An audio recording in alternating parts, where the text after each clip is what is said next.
Hi guys, welcome back to Mysteries channel. Thanks for checking out my channel. I really do appreciate it. I knew I messed up in that video when I said I was going to do the video about dolmens next. I will do that video. I need to do a lot more research. I mean, that's what it comes down to. I want to do a cool video that's not just a whole bunch of pictures showing interesting structures around the world that connect us all. I want to kind of have something to go with it where I know what I'm talking about, you know what I mean? So today, instead, we're going to go over something else that's super interesting. Earth's magnetic pole shifts and flips, and how or if it has actually affected humanity. What are pole shifts? How do they affect us? Has humanity ever witnessed it before? If so, what happened? Will it happen again? These are the things we're going to talk about. I started getting interested in this a while ago. It's been a hot minute, but I did a series of videos on the Adam and Eve story, and this is what piqued my curiosity in this phenomena. So let's kind of go over it. When researching this subject, you will see article after article and government websites like the US Geological Survey. I even think I looked at the British Geological Survey and other ones from around the world, and they will state, and I kid you not, fear nothing, there's nothing to worry about here. The Earth's magnetic field is in a state of constant movement, and we don't ever notice this movement, so you have nothing to worry about. Many articles go on to say that human beings and our ancestors have been on this planet for millions of years, during which time many reversals and excursions have happened. And they'll say that there is no obvious correlation between human development and reversals, and that reversal patterns do not match patterns in species extinction during geological history. To this I say, bullshit. Why aren't you telling the whole story here? They stated one piece of truth in this, and that's that we've been on this planet for a few million years and we have witnessed this event. But some stuff does occur, so let's go over it. You see, Earth's magnetic field, it's unstable, and not only does it vary in intensity, but from time to time it flips, with the poles completely reversing sign. Now, Earth's magnetic field has always been dipolar, meaning there is a north and a south magnetic pole, except during the reversal, and that's when all hell breaks loose. Pole shifts, pole flips, what are they? To better understand all of this, let's just go over some geomagnetism. According to current science, around 2,000 miles below the Earth's crust sits the core. The source of the magnetic field is the iron-rich liquid outer core of Earth. This liquid moves in complex ways, and as a result of the convection of the deep heat within the core, and the rotation of the planet, the motion of the core fluid is continuous and never stops, creating a dynamo. Even during reversals, this fluid stays in motion. Heat is produced at least partially because of the solidification of the liquid core onto the solid inner core, which sits at the center of the Earth. In this picture, you'll see that the inner core in yellow here is completely solid. Next core, called core, is actually the molten liquid iron core. This liquid iron core produces a magnetic field that is maintained by the dynamo effect. The liquid iron moves at a speed of about 1 millimeter per second, and when it cuts magnetic field lines, it generates a voltage that reinforces the original magnetic field. This fluid motion is driven by buoyancy forces arising from density gradients caused by the slow cooling of Earth. It's said that these reversals are random. They can happen as often as every 10,000 years and or as infrequently as every 50 million years or more. The last total reversal was about 780,000 years ago. Reversals are not instantaneous. They happen over a period of 100 of years to tens of thousands of years, though recent research indicates that at least one reversal took place over the period of 1 solar year. Currently, the geomagnetic poles roughly line up with the geographic poles, but occasionally the magnetic poles wander far away from the geographic poles and undergo what is called an excursion. This excursion is them moving away from their preferred state. The Earth's dynamo has no preference for a particular polarity, so after an excursion period, the magnetic field, upon returning to its usual state of rough alignment with Earth's rotational axis, could just as easily go one way or another. It could flip. Previously, it was believed that excursions were kind of like these semi-random occurrences that really did not happen often, but it's now estimated that there have been about 50 to 60 magnetic excursions since the last full magnetic reversal, that one that happened 780,000 years ago. However, the number is actually much higher than that. It's just we haven't found evidence for it yet. I guarantee you, My kids are going to know of at least another 60, maybe even more. So we're going to go over some of the big ones that have been found. And I'm only going to go over the last 100,000 years because I kind of want to tie it to humanity. And you get past 100,000 years and you're really finding almost no evidence of us that you can make any kind of conclusion with. So we're going to 100,000 years to current. First, I'm just going to name them off to you. The first one is called the Gothenburg, which happened right around the Younger Dryas period. It had a severe biosphere impact with an 8 out of 10. The next one is Lake Mungo. Hey, we just talked about Lake Mungo. Super interesting, right? This excursion occurred around 24 to 28,000 years ago. It was a 4 out of 10. Next, we have Mono Lake, 33 to 37,000 years ago. 5 out of 10. Lachamp, 41 to 47,000 years ago. Severe biosphere impact, 8 out of 10.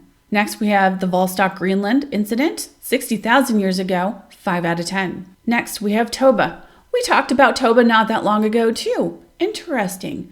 Big things in humanity are tied to magnetic excursions. This occurred around 72,000 years ago. It had an extreme impact to the biosphere with a 9 out of 10. Next, we have an unnamed event that occurred 84,000 years ago, less than 4 out of 10 impact. Another unnamed event, 96,000 years ago, less than 4 out of 10 impact. And then we have the Blake excursion, 105 to about 115,000 years ago, another severe biosphere impact with an 8 out of 10. Tell me if it's not interesting to see the Toba event on here though, right? Remember that time we almost didn't make it? We almost died out as a species? We have nothing to worry about, guys. We can't even feel the magnetic field.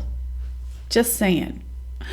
They're not telling you the whole story. Let's start with the Blake event, 110 to 115,000 years ago, give or take, because there's articles that go further back and further forward with it, so there's that. The Blake event was a local magnetic field reversal, a class 2 excursion with directions flipping quickly to reverse polarity. It then hovered statically for about 6,000 years and then flipped quickly back to normal polarity directions. Around this time, on Earth, there is a migration out of Africa that is occurring to the Middle East. A genetic study done in 2008 suggests that all people alive today are genetically related to that band of immigrants coming out of Africa. We also have the earliest evidence found today that Neanderthals began burying their dead. Homo erectus is also leaving Africa. Homo erectus traveled by rafts or boats to Java in the very least. Over time, the species becomes smaller and is named Homo floresiensis and is noted for its tiny stature.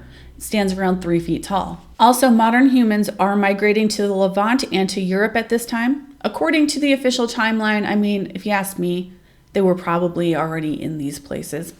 But whatevs. Neanderthals, humans, Flores man and Denisovans, there's evidence that all of them are living in caves. They're leaving a lot of evidence around this point in time in caves. Also, there's evidence that there is a new species out there called the Red Deer Cave people. We don't really know for sure if they pop up around this time period or this is the first evidence that we found of them. They really don't know also if it's a new species or admixture of Homo sapiens and archaic man. On to 96,000 years ago, unnamed event. Isluga volcano in Chile erupts. Okay, around 84,000 years ago. 84,000 years ago, there is a sudden decline in population according to evidence from the mutation rate of mitochondria evaluated in the year 2000. Also, Lake Adelon Basin is formed by volcanic eruptions of 3 volcanoes south of the basin. All right, now on to 72,000 years ago, give or take. Toba erupts, the one that nearly got us all. It is believed to be the largest volcanic eruption humanity has ever witnessed. Not only does Toba erupt, but Yellowstone also erupts. It's not a super eruption. It is an extremely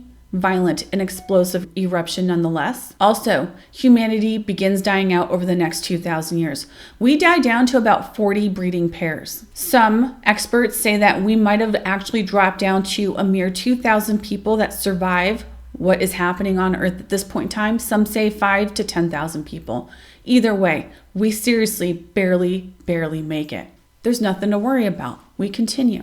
Okay, on to 60,000 years ago. This would be the Vostok, Greenland excursion. At this point in time, a Y chromosomal male out of Africa survives and is genetically related to all modern human males alive today. Every single man on this planet is related to him. He is nicknamed Adam. Also 60,000 years ago, another migration out of Africa is also occurring, and speculation from sediment cores from the Gulf of Aden suggests that there is severe drought in Africa. or a new type of climate, a much, much drier climate that is there to stay. Also at this point in time, the Raton-Clayton volcanic field, a volcanic hotspot field that covers about 7,500 square miles of northeastern New Mexico, Colorado, and Oklahoma erupts. Also, around this time in Australia, it's called Majedbibi, I believe. It is the earliest occupied rock shelter found to date to have been occupied by ancient aboriginals. Now we get to the Lachamp excursion. It's estimated to have occurred between 47 and 41,000 years ago. The field geometry for the reverse polarity for the geomagnetic excursion of 41,000 years ago lasted for about 440 years, and the field strength was about 25% of today's field. The actual polarity lasted for 250 years, very short, and during this 250-year period, the magnetic field was only about 5% of today's field strength. This significantly lowered Earth's protection against hardcore cosmic rays, which in turn leads to an increase in exposure to radiation. Also, some evidence of this entire process is recorded in an ancient tree, an ancient Agathis australis tree with rings that document the near reversal of Earth's magnetic field, been discovered on New Zealand's North Island. Carbon dating showed that the tree was alive for around 1,500 years, and it lived between 41,000 and 42,500 years ago. The tree's rings show a complete record of the near reversal of Earth's magnetic field. Also, a super volcano near Naples erupts. It is known as the Compagnon super eruption. An eruption of Aqua de Pau volcano in the Azores also occurs. And not only that, there's another eruption, a large eruption in the Caucasus Mountains. Excavations at Mezmaiskaya Cave in the Caucasus Mountains of southern Russia show that there is also a reduction in plant pollen at the time. Two distinct layers of volcanic ash were observed in the cave. One would be the Mezmaiskaya volcanic eruption along with the Compagnon from Naples. It is estimated that this is the point in time where Neanderthals go extinct. Also, 7 women led to the descendants of all of the population of modern Europe. They are nicknamed the 7 daughters of Eve. Everyone that has European ancestry is in some way related to these 7 women. At this same point in time, in Australia, large animals become extinct throughout the land. Many papers blame this on indigenous hunting practices, but I don't think so. They used to blame it on the Aboriginals because for a hot minute, they thought the Aboriginals made it to Australia right around the same time that all these animals went extinct.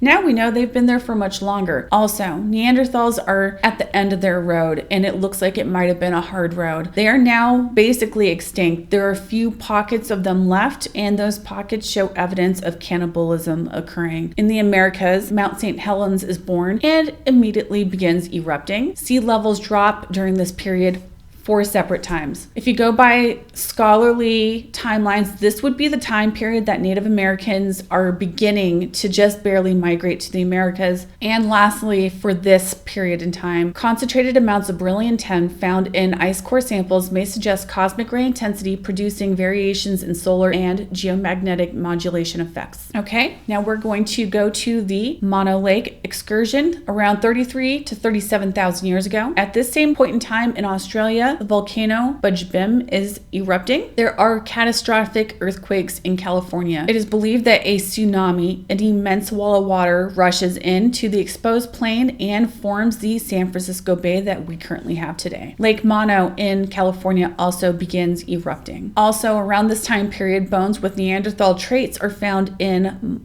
Mladek, Czech Republic. Scientists believe that this is evidence of the interbreeding that had occurred, and this is the part that lives on in us now. Okay, now we're getting to Lake Mungo excursion, 24 to 28,000 years ago. During this point in time, Orani volcano eruption is occurring in New Zealand. It's the second largest eruption humanity has ever witnessed, second only to the Toba eruption. In 1972, archaeomagnetic studies were being conducted on prehistoric Aboriginal fireplaces along the ancient shoreline of Lake Mungo. What they found is that magnetization preserved in oven stones and baked earth show that the axial dipole field moved up to 120 degrees from its normal position. Now we get to the Gothenburg excursion. This excursion correlates with the Younger Dryas period. Interestingly, the Younger Dryas was the most recent, longest of several interruptions to the gradual warming of the Earth's climate since the last glacial maximum. Also, around this point in time, the red cave deer people go extinct. Flores man goes extinct. Around 11,600 years ago, an abrupt period of global warming accelerates the glacial retreatment, and it is now the beginning of the Holocene geological epoch. Approximately 51 genera of large animals have become extinct in North America. In fact, evidence suggests that North America was hit hardest by extinctions. The extinction event saw the demise of horses in North America. In fact, it's believed that the only reason horses survived throughout the world is because of the land bridge. They were going back and forth across that land bridge.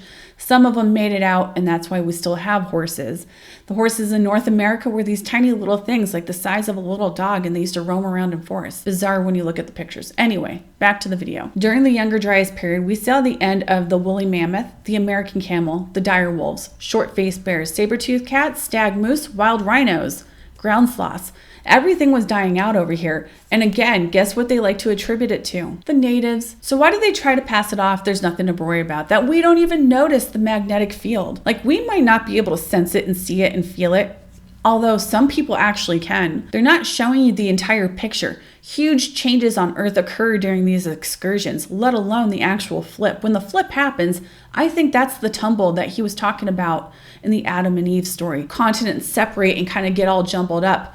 But during the excursion, big shit's going on too. When major excursions occur, crazy changes happen on Earth. And I'm not even talking about the stuff that we depend on now. All of our satellites that link up our heat and our power and electricity, our phones, all of that, it's done there. It ends completely. I'm also talking about climate change. Volcanism around the entire world picks up dramatically. Animals lose their internal navigation system. Whales, birds, dolphins, turtles, insects, they all lose their ability to return to their breeding grounds. What about plants? We don't even know how it affects plants. We just don't know.